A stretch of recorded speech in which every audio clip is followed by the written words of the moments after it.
Chris from Tacoma, Washington, home of the Tacoma Dome. At least it used to be. I don't know if it's still there. He said, I know you were joking last week, but seriously, what's the difference between James Franklin and Dan Lanning at this point? Okay, Chris, I'll tell you what one of the key differences is. The fact that Lanning beat James Franklin twice in the past year, one in a conference championship game, the other in James Franklin's own building, which led to his firing earlier this year. So I would say that's one key difference. And that's kind of a low-hanging fruit question. That sounds a little disrespectful. I apologize. I knew this was coming, though. I told you, Jesse, did I not do a whole segment on this last week? I did a segment, and I literally said, if Dan does not win this game against Indiana, they're going to compare him to James Franklin. Because Franklin last year, he had his shot in the playoffs. They didn't go to the Big Ten title game, just like Oregon didn't this year. But, man, James Franklin beat SMU at home, just like Oregon beat JMU at home. But it wasn't going to matter because they were, quote-unquote, supposed to win those games. And then Franklin went out to the desert and they beat Boise, just like Oregon went and beat Texas Tech and Miami. But, hey, still no credit for it because they're supposed to win those games. But what happened next? Penn State lost to Notre Dame. Oh, James Franklin still can't win the big one. And Dan Lanning, I said, if he does not beat Indiana, they're going to start comparing him to James Franklin. And no sooner did it happen than it happened. So that was sort of a low-hanging fruit version of the question that we've been getting. I just happened to put that one on air. The big difference is Dan Lanning's beaten James Franklin a couple of times recently. But then Danny hit us up from Eugene, and he asked a little bit more nuanced version of the question. He said, can Dan Lanning get Oregon to the next level with the intense pressure to succeed? He's had an incredible record thus far. He's only 39 years old, but he's starting to get that national media tag as the next coach who can't quite get there. By the way, real Duck fans know he's our guy. Yeah, of course he's your guy. Of course he's your guy. He's one of the best coaches in college football. A lot of people heard what I didn't say there. What they heard me say is Lanning's elite and he's the best in the game. Well, I didn't say that. He's not the best in the game. Yet, maybe one day he will be. I always have to remind folks what Danny just said. Dan Lanning is 59 years old. Oh, wait, no, he's not. He's 39 years old. Who do you guys think is the best coach to ever do it? Give me your top five. I would assume you said the name Nick Saban somewhere in your top five, right? Many of you think he's the best of all time. I wouldn't disagree with you. Saban won, 7 national championships, I think. 7 or 8. Point being, he won so many you lose count.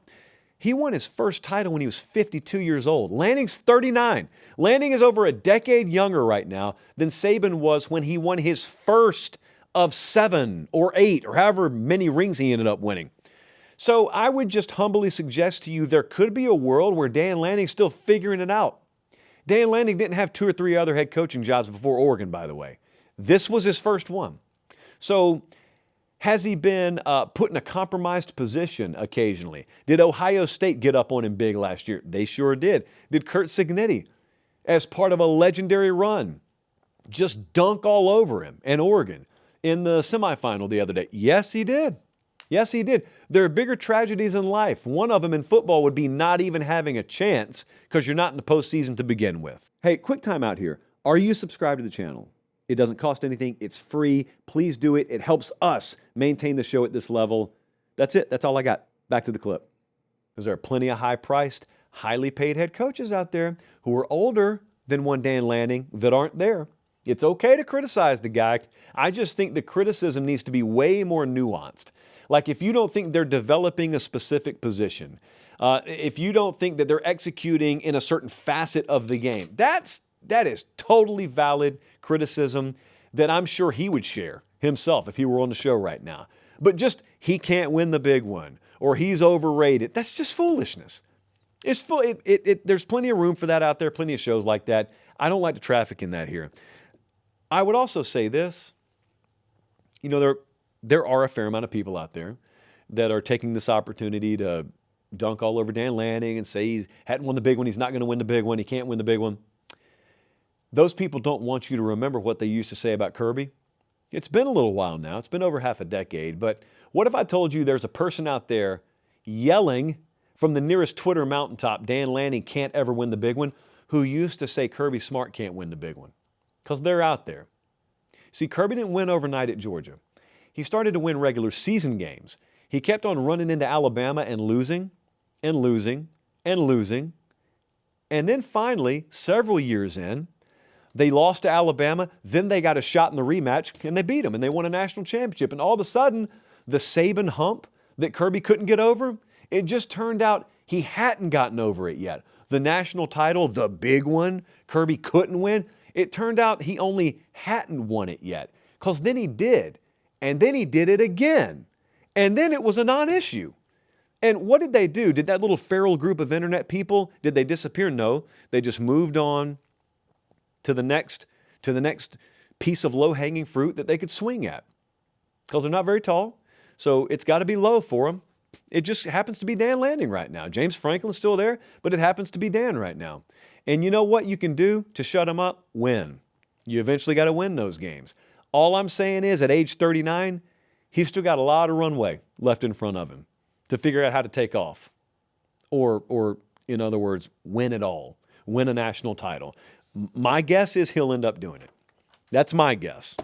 Again, could just be a duck homer. A lot of us Oregon homers growing up in Columbus, Georgia back in the day. FanDuel was where I spent a lot of my day yesterday. You know, I actually had a FanDuel warning, a responsible gaming alert come up on me yesterday.